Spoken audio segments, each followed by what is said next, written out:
Si le désert est qualifié de mer de sable, ce n'est pas sans raison. Cette expression n'est peut-être pas seulement une métaphore usée, mais aussi le reflet d'un désir latent de transformer ce sable inerte en une mer vivante et déchaînée. Quoi qu'il en soit, voir surgir soudainement, au milieu de cette mer de sable, une étendue d'eau remplie de poissons bien vivants suffit à éveiller naturellement ce genre d'idée. Pour l'instant, il ne s'agit encore que d'un réservoir relativement modeste. Mais si le développement des déserts se poursuit au rythme observé en Israël et en Chine, il est tout à fait possible qu'il se transforme en une véritable mer dans 50 à 100 ans. Bonjour à tous.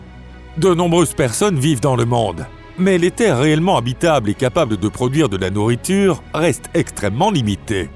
Que faire dans une telle situation ? La Chine et Israël sont à l'opposé en termes de superficie et de population, mais ils se ressemblent sur un point. Une grande partie de leur territoire est couverte de désert, et aucun des deux pays n'accepte cet état de fait. Bienvenue sur Perduchan. Si vous ne vous êtes pas encore abonné à la chaîne, n'hésitez pas à le faire pour vous rapprocher encore davantage de nous. Alors commençons.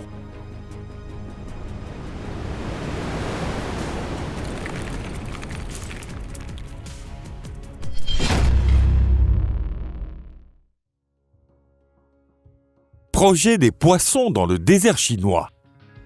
Il semble que les Chinois n'hésitent pas à défier l'un des déserts les plus vastes et les plus stériles de la planète, le désert du Taklamakan, situé dans la région autonome ouïghour du Xinjiang. Ce désert est considéré comme l'un des plus redoutables au monde. Il est le deuxième plus grand désert de sable de la planète et détient le triste record du plus grand nombre de caravanes ayant péri en son sein. Son nom lui-même en dit long, puisqu'il signifie, traduit de l'ouïghour ancien, « entrer sans jamais en sortir ». Cette région est dépourvue d'eau et semble totalement inadaptée, non seulement à l'élevage de poissons, mais à toute forme d'agriculture. Pourtant, la Chine y a introduit des millions de poissons, ainsi que des espèces marines inhabituelles pour cette région. Les premiers à être introduits dans le désert du Taklamakan furent 100 000 alevins de pompano doré, de mérou et de périophthalme. Bien entendu, avant ce transfert massif de poissons, des recherches minutieuses et coûteuses ont été menées dans des bassins spécialement conçus afin de créer des conditions d'élevage adaptées. Les efforts et les investissements déployés n'ont pas été vains et le taux de survie des alevins a rapidement atteint presque 100%. En conséquence, aujourd'hui, des dizaines de milliers de personnes vivent de la pêche dans le désert. Le revenu mensuel peut atteindre jusqu'à $2 300, soit $800 de plus que le salaire moyen des agriculteurs, considérés comme aisés dans la région. Actuellement, les principales zones d'aquaculture dans la région autonome ouïghour du Xinjiang se situent dans 3 grands lacs, le lac Bosten, le lac Ulungur et le lac Sairam. Mais comment une idée aussi improbable que celle d'introduire des poissons dans le désert a-t-elle pu devenir réalité ? En réalité, la mise en œuvre de ce projet a été rendue possible grâce à certaines conditions et à des solutions techniques spécifiques. Tout d'abord, les fortes variations de température entre le jour et la nuit se sont révélées être un environnement idéal pour certaines espèces marines.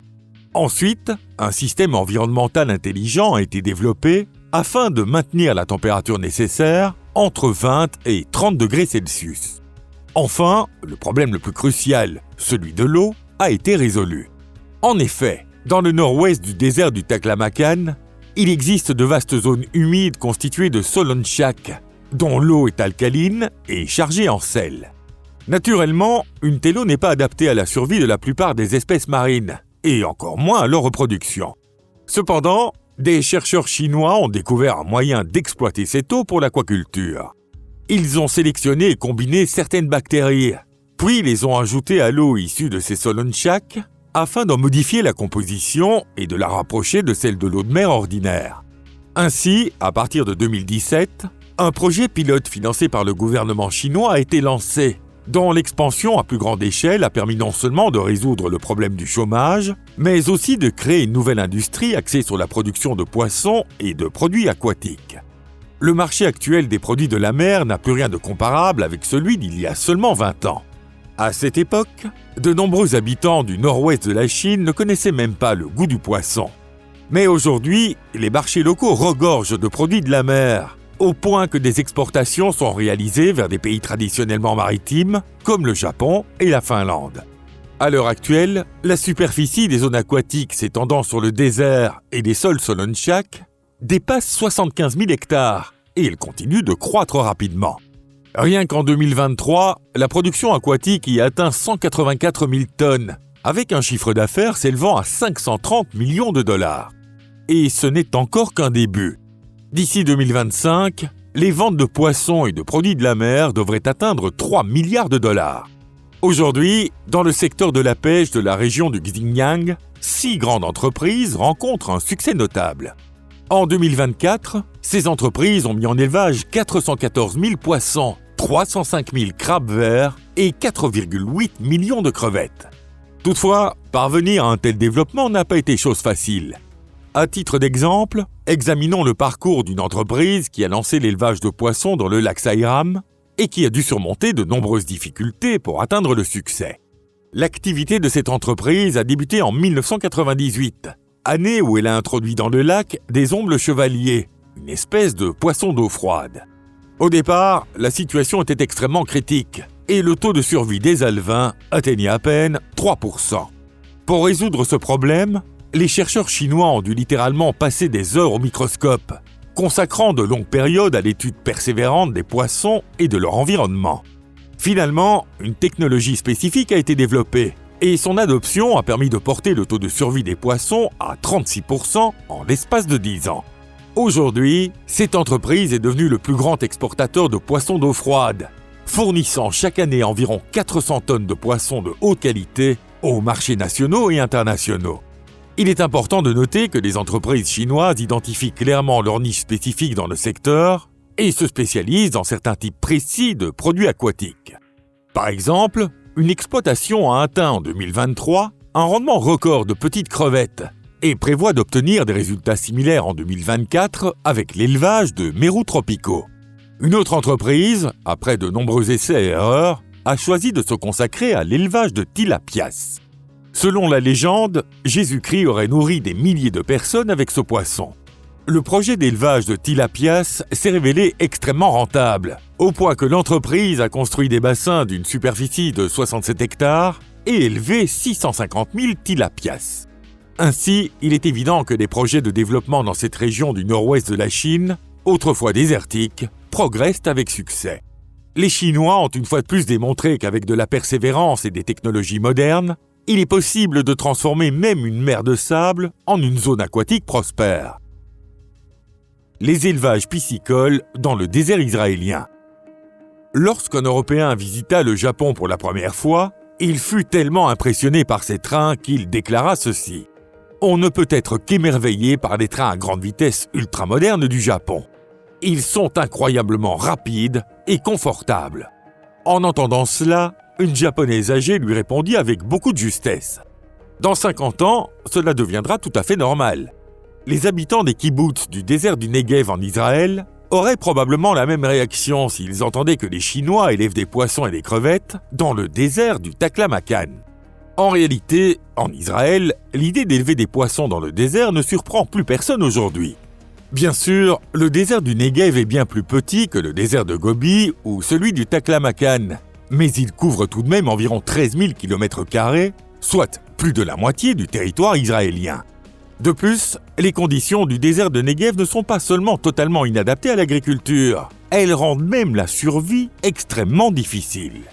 On pourrait donc se demander pourquoi un pays comme Israël, bordé par la mer Méditerranée et la mer Rouge, cherche à développer l'élevage de poissons dans le désert. Pourtant, fait étonnant, sur les 16 000 tonnes de poissons débarqués en Israël en 2016, seuls 6% provenaient de la mer Méditerranée et moins de 1% de la mer Rouge.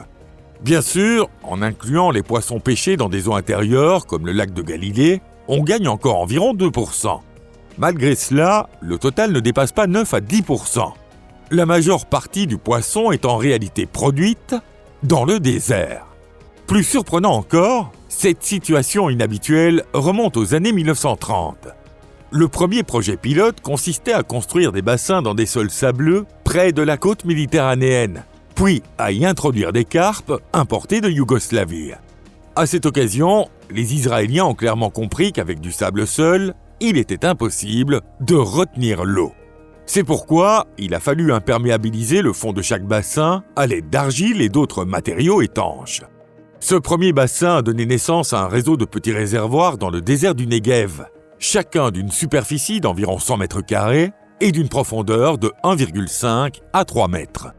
Bien que chaque réservoir soit de petite taille, leur ensemble produit entre 5 et 10 tonnes de poissons par hectare. L'étape suivante du développement de la pisciculture dans le désert du Negev a été la construction de réservoirs plus vastes et plus profonds.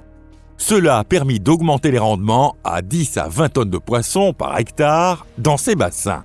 Bien entendu, le principal problème de l'élevage de poissons reste la nécessité de disposer de quantités d'eau extrêmement importantes.